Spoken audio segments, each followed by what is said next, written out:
Hello and welcome to Rolling with Previews. I'm Will, and with me as always is the costumed candy connoisseur collector herself, Sarah. And today we're doing a preview of Ghost Love Candy 2 Rollin' Fright.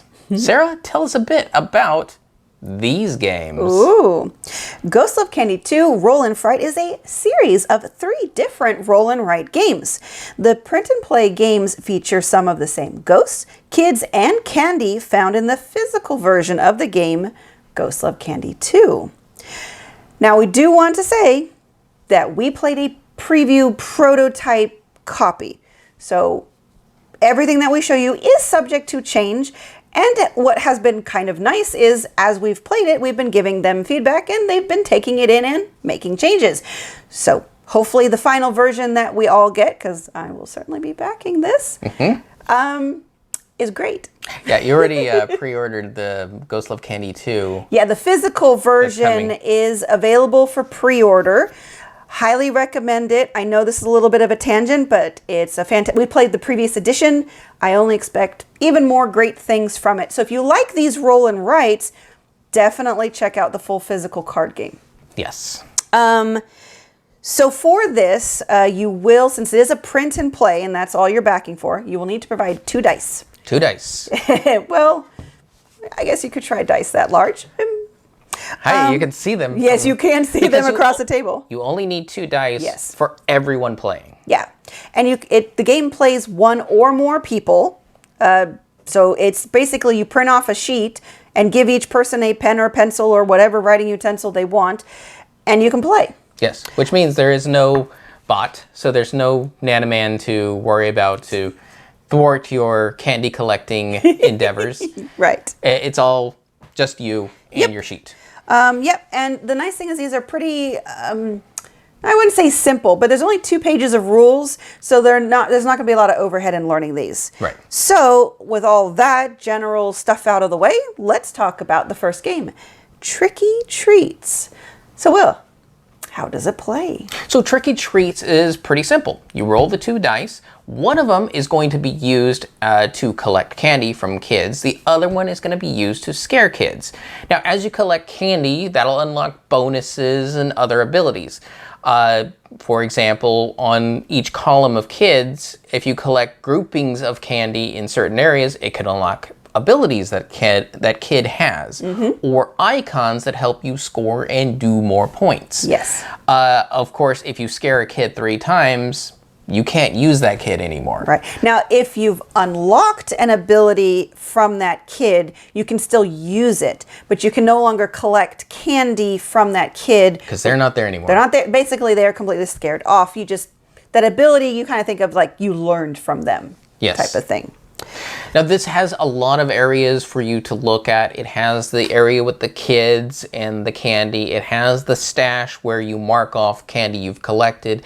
It has the grouping of areas for icons that are associated with the kids. It has a cauldron that has its own ability thing that work off of other icons that share the cauldron. It has a pyramid that works like the cauldron. So there is a lot going on with this game. Yes.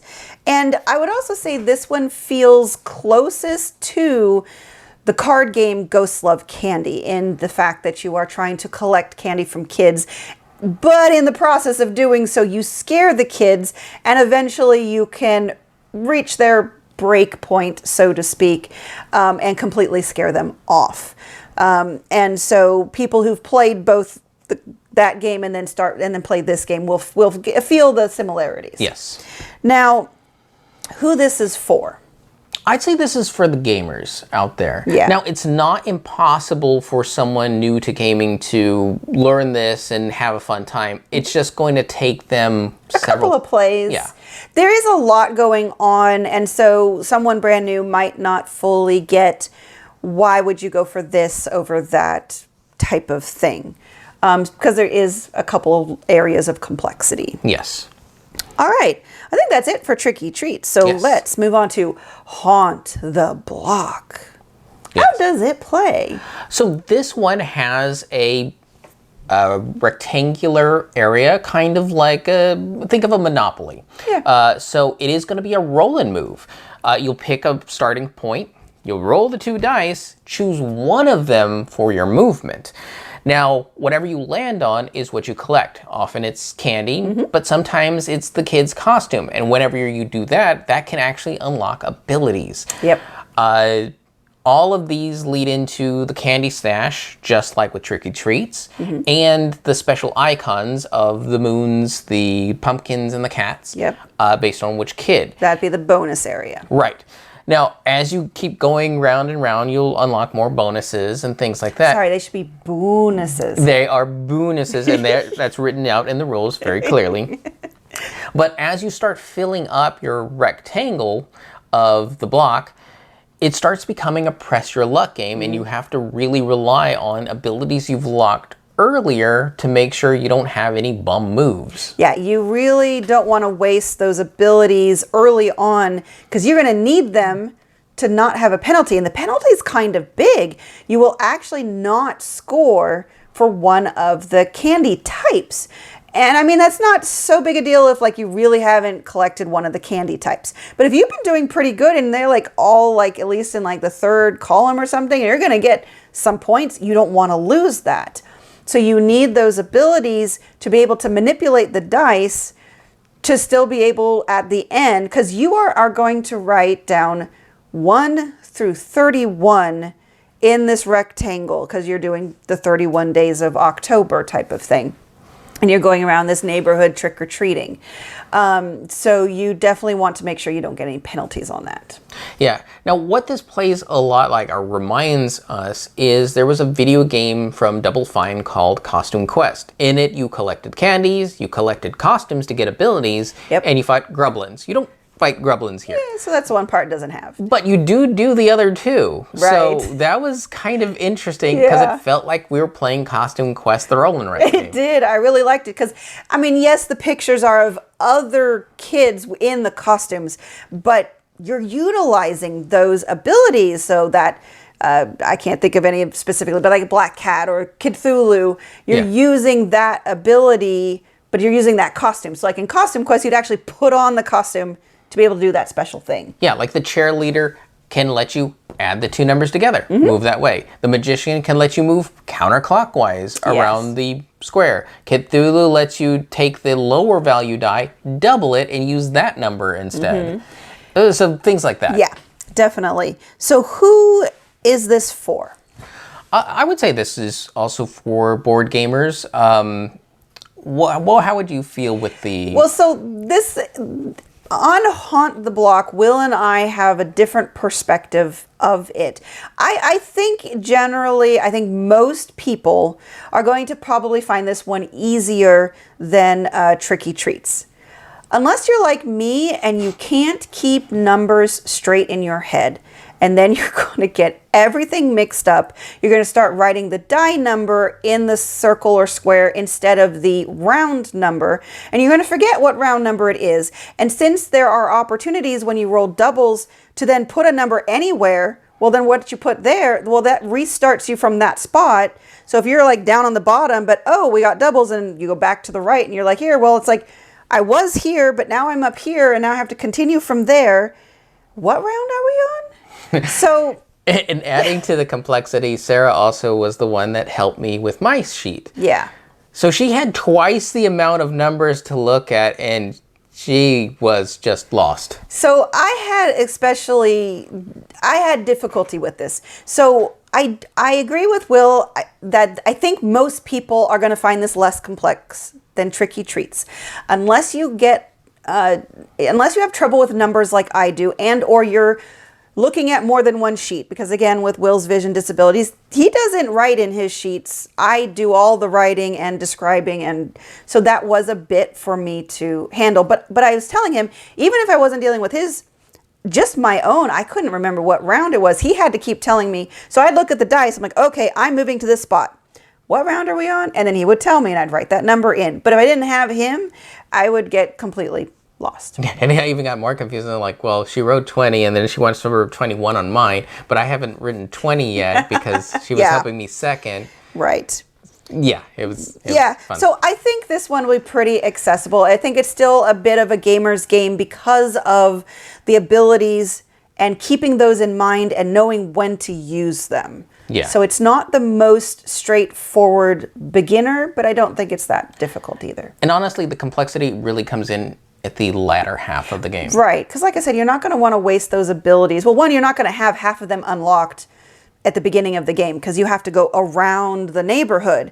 And if you keep restarting, you're not getting to the second half of the neighborhood. Yeah. So yeah, you're going to unlock those abilities more towards after round 20 or so type of thing. Right. All right. Boogaloo.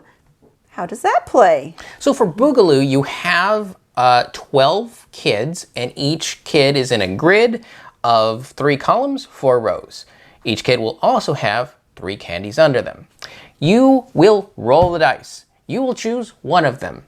Now, each number corresponds to 2 kids. So there's 2 1s on the board, 2 2s, 2 3s, so on. You choose one of those kids, mark off the candy, track it in your stash, and see if there's any bonuses that are unlocked. Now, when you complete all 3 candies from a kid, that marks off the other icons, which are, again, the pumpkins, the moons, and the cats. Bonus section. In the bonus section. So all the bonuses are usually either candy bars, which are more points, 5 points at the end of the game, or stars, which allow you to collect another candy and continue your chain of all this candy collecting. Yep. So that's how it plays. Yes, and the only other thing is that if you finish a row or a column, you get a candy bar. Yes. Yes, and so I really feel like this kind of feels like Bingo Plus, because you're just using one of the numbers to fill it in, and then you get a little bit of extra thing. Now, I did have one turn that was like a cascading chain of actions where I finished a kid, so that gave me a bonus action. So then I was able to finish another kid, which then was a different symbol, which then gave me an action. But then I also got another action from filling in a column in the candy stash. So unlike the other 2, this actually has the potential for chaining that, like I said, isn't really possible in the other 2 games. Yes, it's bingo bonus. Now, the great thing is who this is for. I think one's really accessible. And I think if you were to teach anybody new to gaming with this, I think they'd have fun. And of the 3, this is probably the one to start with. Yes, this is the lightest one. If you're just trying to get into it, go for the Boogaloo. Right. Because that will leave you happy. It's not very punishing. Yeah, there's no penalties. Yeah, no penalties. But there's also no manipulation. But that's what makes it simple. Right, that's what makes it simple. So it doesn't have the extra complexity of the other 2. Yep. All right, so that's how those 3 games play. So let's talk about how it feels at a 2-player experience. So honestly, all 3 of these games are multiplayer solitaire. Yes. So it really doesn't matter the player count. 2-player is just as fine as 1 player, as fine as 27 players. Yeah. You can just play against yourself by each day, play one of the games and compare your scores from previous ones. Exactly. And see what strategy you like. That's 2 players. That's 2 players. Now, for accessibility, this is common to most roll and writes because they're trying to fit so much onto small sheets of paper. The icons are small. That's just a thing. So if your eyesight's not as good, you might be picking your sheet up or bending over and be like squinting at them. However, one thing I really do like is every single icon is very unique and they're very clear. Again, something that is not necessarily other roll and writes are not always as clear. Partially because these are print and plays. They're using color judiciously so that it's not going to overwhelm your printer, whereas other ones I've seen do full color backgrounds and a little too much sometimes. And your paper comes out a little soggy if you're doing an inkjet. Yeah. So, and there is a color associated with each icon. Personally, for me, because of the theme with the candy, I always looked at the icons rather than doing it by color. Yeah, and even gave recommendations on how to make the icons stand out just a little bit more. Right, and they're making those changes, so I'm very confident that's going to be very good. Yeah, the other nice thing is, since this is a print-yourself type of thing, you can probably just blow up. Yeah, I don't know the resolution, what the final resolution is, but they usually do a pretty good resolution, so you can always do it larger. Or a lot of people figured out ways to play it electronically. So that's another opportunity where you could, if a certain program or app or whatever you're playing it in has the capability of enlarging it, you can also do that. Yes. Now, again, we talked a little bit about it, and other people might have the same cognitive challenge as I did with Haunt the Block of keeping track of the rounds. I have mentioned about, well, what if you had an extra calendar, be thematic, and then you'd cross that off. Good news, everybody. After recording, 25th Century Games added a round tracker for all 3 games. Yes. Another thing I really like about these games, they actually share some of the mechanics, the core mechanics. Like, for example, of course, 2 dice. Also, the stash operates very similarly. So as the more of one candy you get, the more points you score. Additionally, as you get variety of candies, that will unlock bonuses. That's how it works on all the games. And you need less variety the further in you go. Also, there is the bonus area that has the pumpkins, the cats, and the moons. Moons, yes. As you complete those rows and columns, they'll actually unlock more stuff as well. And each game has a slightly different way that it uses the bonus section. Bonus section. But they all generally mean the same thing as when you complete something over with the kids, you gain that symbol, you mark it off somewhere, and you can get something. So those core mechanisms actually make these 3 games very easy to learn, but then they're also very distinct games. Yes, I wouldn't say any one of them are like the others. Right. Even despite the fact they have common ground in their mechanics. Agreed. All right, so let's go on to how it rolled for us. So, even though this is a preview, we will still rate games. We each have 1d6 worth of ratings to give. 1 is low, 6 is high. Add the 2 numbers together, see what it rolled for us. Sarah, what did Ghost Love Candy 2 Roll in Fright roll for you? It rolled a 5. These are really fun. I like that they're all very different. Again, same core mechanisms, but they each felt very different. In my opinion, the easiest was definitely Boogaloo, and we did agree on that. But then for me, Tricky Treats would be the next easiest, then with Haunt the Block being the most challenging, again, just for me. I feel these games are worth so much more than the $3 that they're going to charge you on the Kickstarter. They're just so well developed and fun. The only reason it doesn't get a 6, and this is a problem for all holiday themed games, probably only going to be playing this in the fall, in September and October, or those rare occasions when you do like, oh, it's July, or, let's do something holiday themed because I'd rather think about fall than the heat that we're experiencing. So that's the only thing. Otherwise, these are fantastic. Yeah, for me, if I was rating any one of these games in isolation, I'd probably give it a 4. Again, because the seasonal restriction, and I could see myself playing almost too much of one game. Yeah. And then I never really want to see it again. Right. However, the fact that this comes in a collection of 3 gives me that variety. It still has the holiday stigma of... I don't want to play a Halloween game in January or December. Or You're all holidayed out by that point. Yeah, I'm all holidayed out, and that's the wrong holiday even. So I don't really want to look at it. So that's why I would give it also a 5. Fantastic collection. Again, $3 is a steal for these games. They're all fun. They're all cute, and I think they would really fill up a good October's worth of gaming for some easy roll and writes. Again, the other reason I would probably pip it a little bit down is because I know a lot of people aren't great with the solitaire. Multiplayer solitaire. So some roll and writes will do where there's at least one thing evaluated against other players. This doesn't have that at all. Yeah, I know, especially as like, well, I'm the boogeyman, I want to scare you. And like, no, you can't. That's your own business. That's not my neighborhood. So, yeah. But for what it's trying to do, it does it very successfully, very affordably, with a lot of fun. Yes.